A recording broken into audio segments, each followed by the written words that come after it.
This is a Madani surah, which means this surah came down after the Rasul of Allah sallallahu alaihi wasallam moved to Medina. And in Medina, the Muslims are of three categories. There are the strongest Muslims, the mu'minun. There are Muslims who are new to Islam. They're not very strong yet, and their iman hasn't been tested yet. They're the Muslims. We can call them Muslim. So there's the mu'min and there's the Muslim. And then there are those who came into Islam, but they don't have good intentions, or they don't have strong will. So when the test comes from Allah, they fail the test. They fail the test. And these are the munafiqun. May Allah not make us from them. So there's the Muslim, there's the mu'min, and there's also the munafiq. All three of them are in Medina. All three of these categories are in Medina. But in Mecca, when Rasulullah ﷺ was in Mecca, then actually the level of iman and the level of conviction in Mecca was very high. So the overall level of iman of the Muslims was much higher in Mecca, and it's now starting to come down in Medina, because it's not only the highest believers, as-sabiqun, ulaika al-muqarrabun. It's not only them.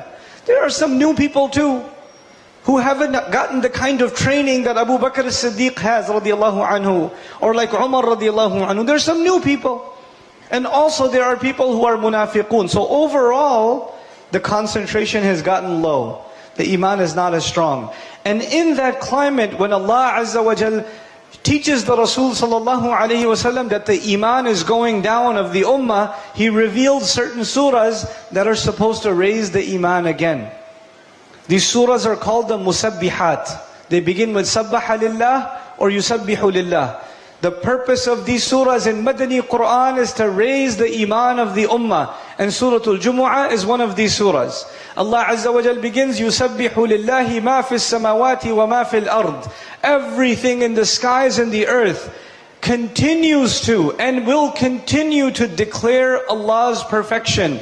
Everything in the skies and the earth is doing tasbih.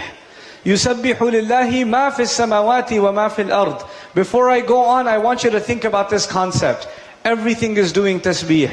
This piece of plastic I have on my face over here is doing tasbih. The fan over there is doing tasbih. The light bulb is doing tasbih.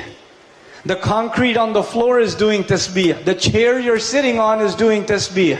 That is what Allah is saying. The star is doing tasbih. The insects are doing tasbih. Thank you. This is doing tasbih. Okay? Now listen.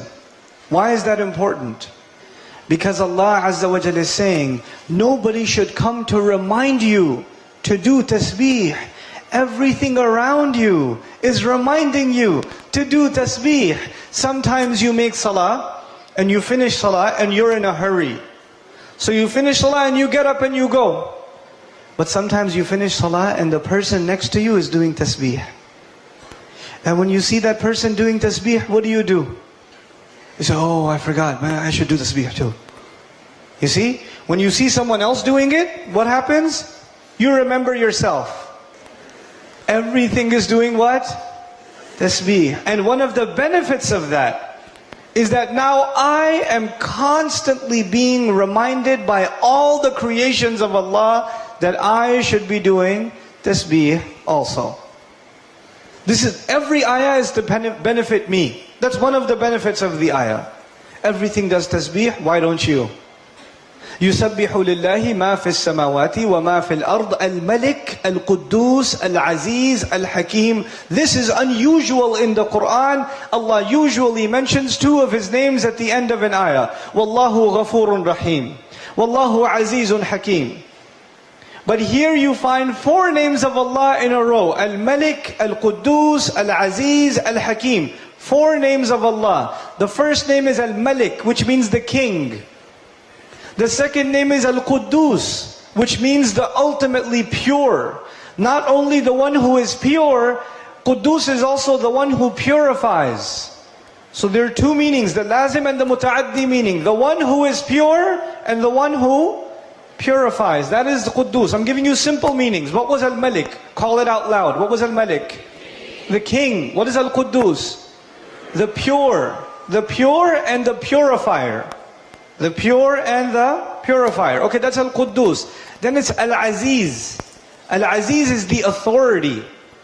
Someone who has Izzah has two things, by the way. Izzah has two things in it. Izzah has respect and Izzah has authority. I'll say that again. Izzah has respect and Izzah has authority. So someone who is Aziz is respected and they also have authority. Now you know these two things, they're not always together. Sometimes people have authority but they have no respect. Sometimes the government or a police officer has authority but people still don't respect him. They listen to him because they're scared of him, but they don't listen to him because they respect him. You understand? So you can have authority without respect. It's possible. You can also have respect without authority. It could be an old lady that's crossing the street. We respect her because she's older, but she may not have any what? No authority. So you have respect and authority are two different things. But when you call someone Al-Aziz, then you respect them and they have authority. And by extension, you respect their authority. This is Al-Aziz. So there was Al-Malik, which was the king. Al-Quddus, the pure. Al-Aziz, the one who gets respect and has authority.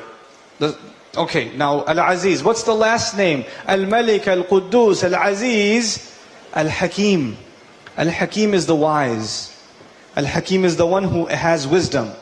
There are 4 names of Allah Azza wa Jal mentioned in this ayah. And as I continue this brief dars, I want you to try to remember these 4 names. I'll say them out loud again. Al-Malik, Al-Quddus, Al-Aziz, Al-Hakim.